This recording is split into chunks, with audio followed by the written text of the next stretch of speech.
Hi, and welcome to the Golden Age Report. So let's start off by talking about NATO. So NATO head Stoltenberg said that Russia is preparing a new offensive which will try to capture all of Ukraine. We certainly agree that this is the goal, although we maintain that Russia will let the developments on the battlefield continue to dictate their next actions. It looks like they will continue to push on every front in the east and the south, and finally open up a northern front for that knockout blow. We continue to see signs that yes, Russia is preparing for a large-scale invasion from the north as well as the south.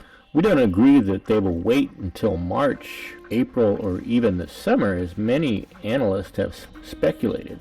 I think that February is when they would prefer to take care of this mass invasion, as they wouldn't want to wait around for more NATO weapons to show up. But like I've said before, they work on a timeline that is dictated by the conditions of the battlefield and don't seem to let outside perception affect their moves. It seems that as soon as something major happens, like the collapse of a front in one of the regions that requires mass redeployment, that will trigger the invasion from the north. So let's talk about the NEOs. So I was watching this clip on the Chicago Council on Global Affairs, and no longer does complete corruption need to be done behind closed doors. It's just commonly accepted as best practice by the globalists and their followers, and there's no shame at all.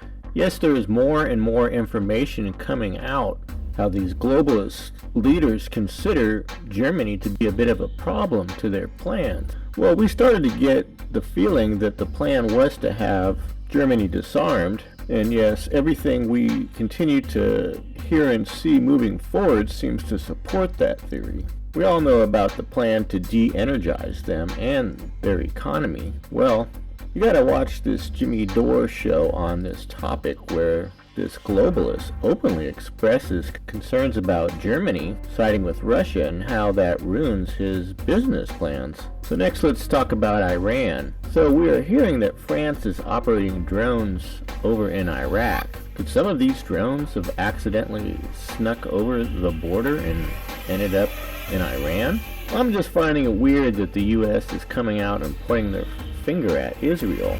Not that Israel wouldn't do something like this, but just that they would sell them out like that. We know that Israel hasn't done the things that NATO and Zelensky wanted them to do to support this Ukrainian war. So we have to question this whole narrative. I mean, the media immediately came out with this right-wing extremist playbook against the new Israeli ruling party. That's a huge red flag. Is this whole issue happening out in Israel? Just some theater dreamt up by the deep state and the warmongers to paint the picture that this Biden administration is somehow coming in as heroes? Sure feels like it. Did they realize that they are in some emergency to do something righteous in full view of the people and just create this whole situation?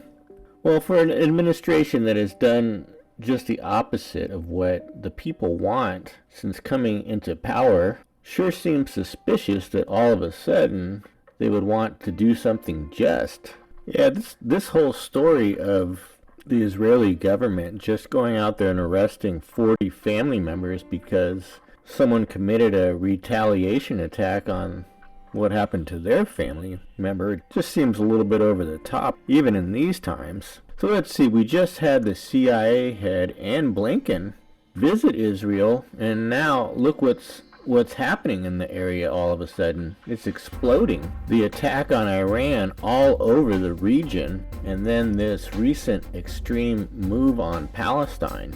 This is all just a very interesting coincidence. So let's talk about this interesting conversation I had with AI the other day. So I got this crazy idea to use AI to help develop some catchy video titles. So after I entered in the info into the system, it came back and told me that my stuff was all misinformation and that there wasn't even a war in Ukraine. So I reminded it that this was current, and that's why I didn't know about it, because the data it's working with cuts off in 2021. It came back and told me I should only use trusted sources. I then just wanted to move on from the whole thing and asked it if it knew any trustworthy info that I should share. It came back and gave me a bunch of facts on this topic. So I asked what that had to do with the war, and it mentioned that the countries might restrict access to vaccines and also use them as biological weapons. So I asked for some examples, and it pointed out to Japan's use in World War II, the British against the Indians, and then it also pointed out that the U.S. had thought about using it in both Vietnam and Korea but decided against it. All I could think of at this point was these Ukrainian biolabs and these extreme lockdowns in China. Was this AI trying to tell me something? Why the heck would it come up with this information as something I should share? Well, coincidentally, the very next day, the Russian MOD comes out with this lengthy write-up on once again the topic around the biolabs in Ukraine. I will try to summarize it a bit. Disclosure of military biological programs in Ukraine by the Russian Federation has gained wide public response. Mass demonstrations against the activities of the U.S.-funded laboratories were held in countries of the former Soviet Union. Various investigations were initiated in the United States itself. The U.S. law enforcement has paid attention to the topics related to the bribing of employees of social networks and mass media while broadcasting the cause of the new coronavirus infection, as well as manipulating the public opinion about the U.S. vaccines against COVID-19 commissioned by biological and pharmaceutical corporations. I think we can say that, yes, there are signs of this, but it's just not being that widely reported on.